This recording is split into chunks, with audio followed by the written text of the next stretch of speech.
Why would I rather mop the floor than have sex with my husband? Why is sex painful all of a sudden? And for anyone that doesn't know what perimenopause is, when does that begin and what is it? Typically begins between 35 and 45 for women. And it's the age at which your ovaries start to run out of ripe eggs and the mitochondria in your eggs are not working the way that they once did. And so your ovaries are aging, and that leads to changes in your hormone levels.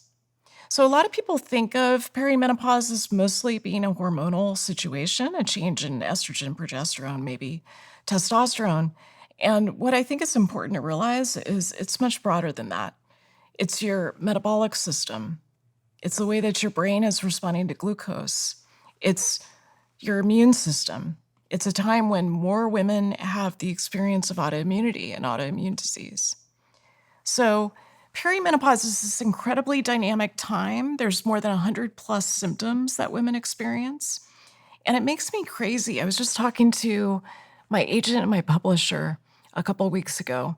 They're both women in their early 40s.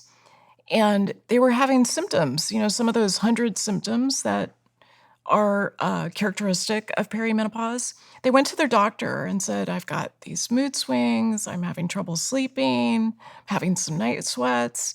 Is this perimenopause? And the doctor said, no, you're too young.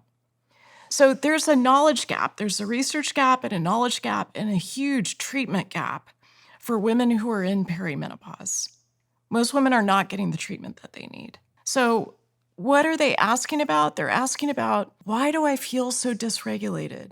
Why is it that I can't manage stress the way I once did? Why would I rather mop the floor than have sex with my husband? Why is sex painful all of a sudden? Why do I have this belly fat that appeared out of nowhere and my usual techniques for how to deal with that aren't working? Those are some of the questions that they ask, which map to your hormones.